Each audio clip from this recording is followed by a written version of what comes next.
जमीयत उलमाए हिंद की बैठक का दूसरा दिन है। जमीयत कॉन्फ्रेंस में कॉमन सिविल कोड पर प्रस्ताव पास हुआ है। मुस्लिम पर्सनल लॉ को खत्म करने की कोशिश का आरोप लगाया। कॉमन सिविल कोड को बर्दाश्त नहीं करने की बात कही है। मजहबी लॉ में बदलाव मंजूर नहीं करने की बात कही गई है। और यह भी प्रस्ताव में कहा गया है कि ज्ञानवापी मस्जिद और मथुरा ईदगाह का भी प्रस्ताव रखा गया। जमीयत उलमाए हिंद के अधिवेशन में ज्ञानवापी मस्जिद और मथुरा ईदगाह पर भी प्रस्ताव रखा गया है।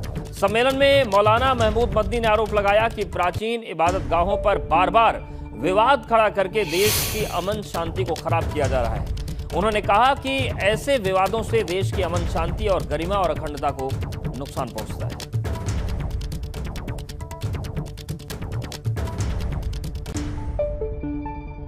यूनिफॉर्म सिविल कोड, यकसा सिविल कोड की बातें बहुत चल रही हैं। इसके ऊपर तजवीज आई है भी, तो तजवीज काफी मेहनत से, काफी बहस और तमहीज के बाद बनाई गई है।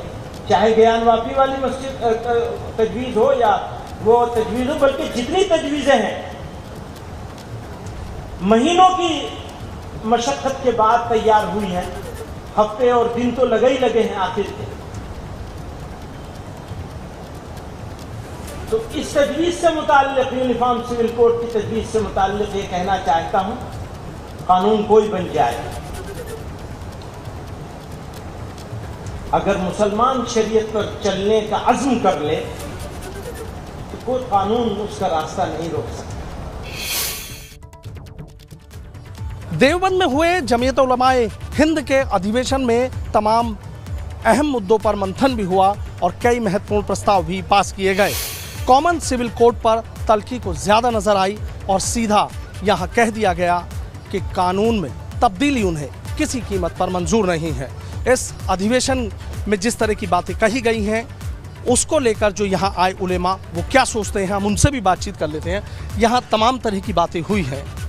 कॉमन सिविल कोड की बात हो या हिंदी को बढ़ावा देने की बात हो या ज्ञानव्यापी मथुरा ईदगाह प्रकरण की बात हो, तमाम चीज़ें आपने सुनी। क्या इसका लब्बो-लुआब निकल कर आया? इसका लब्बो-लुआब यही है, पिछले 4-5 सालों के अंदर जो इस मुल्क के हालात बना दिए गए, जो एक ख़ास विशेष वर्ग के ख़िलाफ़ एक नफ़रत फैलाई गई। और आप देखेंगे, आप बेरोज़गारी के ऊपर कोई बात नहीं करने वाला है। आज देश के अंदर बेरोज़गारी के क्या हालात हैं। ये जो हुकूमत आई है और ये जो हमारा संगठन है RSS, ये देश के अंदर एक इस तरह का नफ़रत का माहौल पैदा कर दिया गया है। आप 7 साल पहले हिंदुस्तान को उठा करके देखेंगे और अब के हिंदुस्तान को उठा करके देखेंगे, आपको वाज़ेह फ़र्क नज़र आएगा। 7 साल पहले आपने भी देखा होगा कितने भाईचारा और मोहब्बत और प्यार के साथ यहाँ पर सारे वर्ग के लोग रहते थे।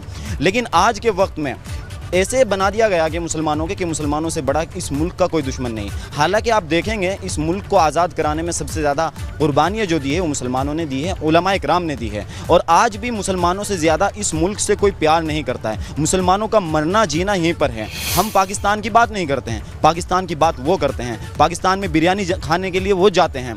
पाकिस्तान डिबेट हमारे यहाँ पाकिस्तान के ऊपर क्यों होती है, हमारे हिंदुस्तान के हालात के ऊपर क्यों नहीं होती, महंगाई के ऊपर क्यों नहीं होती। आपने देखा होगा नींबू के रेट कहाँ पे चले गए थे, उसके बारे में क्यों नहीं होती। जो मुद्दे हैं उनसे भटकाने के लिए इन सब विशेष वर्ग को टारगेट किया जा रहा है और आए दिन हमारी मस्जिदों के ऊपर हमला किया जा रहा है। हमारे हिजाब के जो हमारे अपने मामले हैं उनके अंदर जिस तरीके की कोशिश की जा रही है, यही यहाँ पर डिस्कशन हुआ है कि किस तरीके से इस भावना की भी बात हुई है कि हिंदू मुस्लिम साथ मिलकर चलेंगे, ऐसा माहौल हम मिलकर, यही माहौल हिंदुस्तान का था और यही हिंदुस्तान की पहचान है। लेकिन जब से ये हुकूमत सत्ता के अंदर आई है तो आप देखेंगे इन्होंने सिर्फ सत्ता हासिल करने के लिए जो कम्युनिटी आपस में सबसे ज़्यादा भाईचारे के साथ रहती थी उसको लड़ाने का काम किया है और वो हम नहीं होने देंगे किसी भी हालत में। जिस तरह की बातें यहाँ पर कही गई हैं कि सद्भावना हमको बनानी है और जो सद्भावना संसद 1000 की जाएंगी, उसी के रास्ते कहीं ना कहीं हिंदू मुस्लिम एकता को और ज़्यादा मजबूत करने का काम किया जाएगा। और तमाम उलेमा कह रहे हैं कि उन्हें उम्मीद है